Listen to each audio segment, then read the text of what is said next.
নমস্কার, শিব শক্তি অ্যাস্ট্রো চ্যানেলে সকলকে স্বাগত জানাই। আশা করি সকলে আপনারা ভালো আছেন, ভালো থাকুন, সুস্থ থাকুন।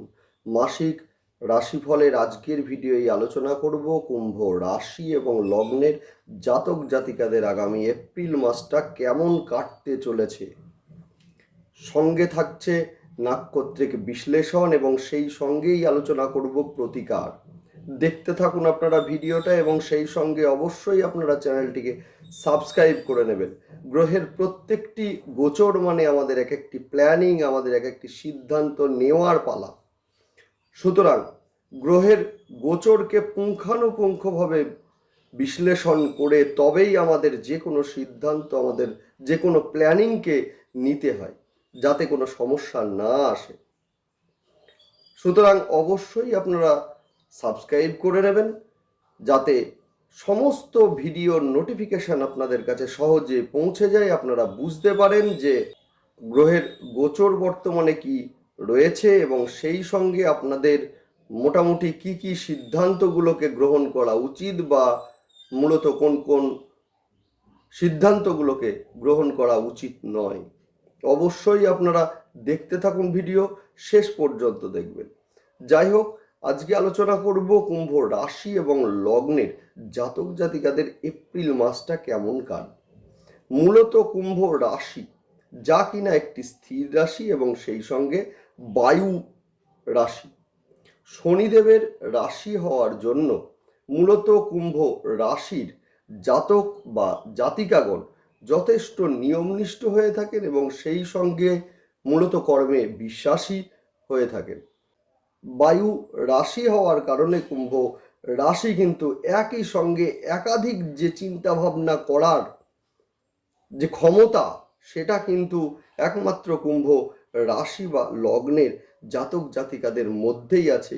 একইভাবে শনিদেব যদি শুভ অবস্থানে থাকে, মূলত এরা কিন্তু কর্মে ভীষণ উন্নতি করে থাকে। যাই হোক, বর্তমানের যে গোচর আছে সেই সাপেক্ষে বলতেই পারি আমরা যে মূলত তৃতীয় স্থানের অধিপতি এবং দশম স্থানের অধিপতি মঙ্গলদেব, যিনি কিনা আপনাদের রাশি বা লগ্নে অবস্থান করছেন, যার ফলে কি হবে, যোগাযোগের মাধ্যমে আপনাদের কর্মের উন্নতি বা বাড়ি থেকে কিছুটা দূরে গিয়ে কর্মপ্রাপ্তিকে নির্দেশ করছে এই সময়ে। একইভাবে শনি এবং মঙ্গলের বৈরিতার কারণে এই সময় কিন্তু পায়ে চোট বা আঘাত লাগার একটা যে সম্ভাবনা, সেটাও কিন্তু উড়িয়ে দেওয়া যাচ্ছে না এবং সেই সঙ্গে শনিদেব নির্দেশ করে পুরাতনকে, অর্থাৎ পুরনো কোনো ব্যথা, সেটা কিন্তু এই সময়ে আসতে পারে। দ্বিতীয় রাহু এবং সপ্তমপতি রবির সঙ্গে সহায় অবস্থান করছে, যদিও এইটার উপরে ভিডিও আমি আনবো।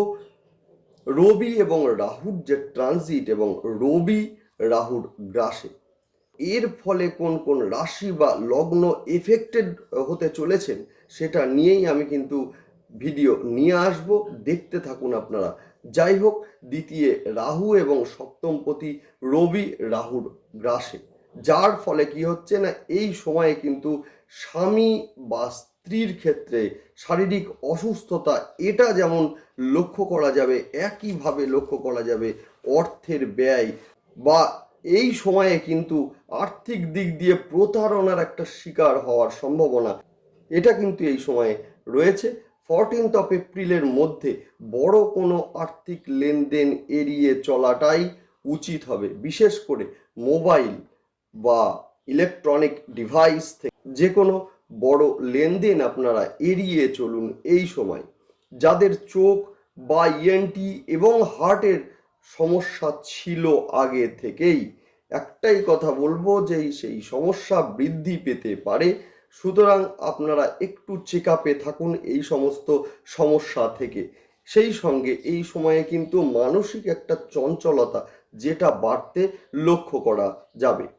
যাই হোক, সেই সঙ্গে যদিও নবম স্থানের অধিপতি এবং 4th হাউসের অধিপতি শুক্রদেব আপনাদের রাশি বা লগ্নে অবস্থান করছে, যার কারণে কি হবে, আপনারা কিছুটা হলেও ভাগ্যের সাপোর্ট এই সময়ে অবশ্যই আপনারা পাবেন। এবং শুক্র যখন মিনে ট্রানজিট করবে, এবং সেই সঙ্গে আমরা সকলেই জানি যে মিনে শুক্রদেব কিন্তু উচ্চস্থ হন, অর্থাৎ অবশ্যই সেই সময়ে কিন্তু আপনারা যথেষ্ট আর্থিক দিক দিয়ে ভাগ্যের সাপোর্ট অবশ্যই আপনারা পাবেন। সেই সঙ্গে পিতা বা পিতৃস্থানীয় মানুষের একটা সাপোর্ট, সেই সাপোর্ট কিন্তু এই সময়ে অবশ্যই আপনারা পাবেন। এছাড়া এই সময়ে গৃহ নির্মাণ বা ফ্ল্যাট যারা কিনতে চাইছেন বা বাড়ি বিক্রি করতে চাইছেন, যথেষ্ট লাভবান। বিশেষ করে বাড়ি যারা বিক্রি করতে চাইছেন, বাড়ি বিক্রি করে যথেষ্ট লাভবান এই সময়ে আপনারা হতে পারবেন।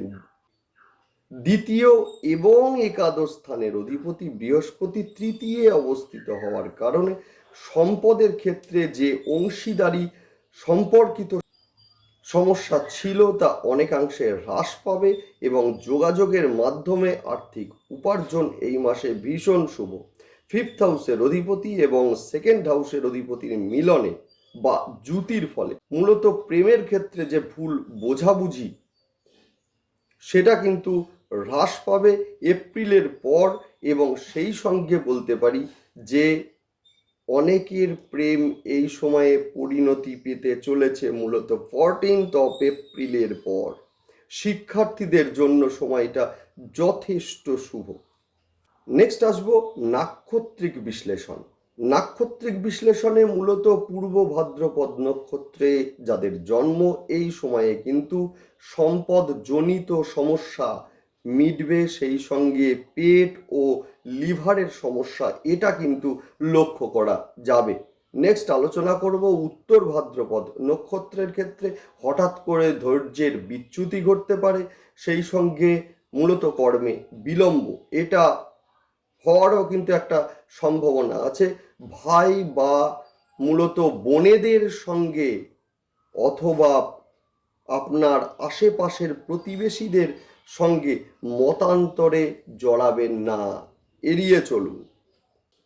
নেক্সট আলোচনা করব রেবতী নক্ষত্রের জাতক জাতিকাদের ক্ষেত্রে। রেবতী নক্ষত্রের জাতক জাতিকাদের বলবো প্রেম 14 এপ্রিলের পর কিন্তু পরিণতি পেতে পারে। সেই সঙ্গে বলবো বিবাহের ফলে আর্থিক যে উন্নতি এইটাও কিন্তু এই সময়ে লক্ষ্য করা যাচ্ছে। নিজেদের ভুলে কোনো সমস্যা এই সময়ে তৈরি হতে পারে, সুতরাং সাবধানে থাকুন এবং যে ডিসিশন আপনারা নেবেন সেটা একটু ভেবে একটু চিন্তা করে নেওয়াটাই ভালো।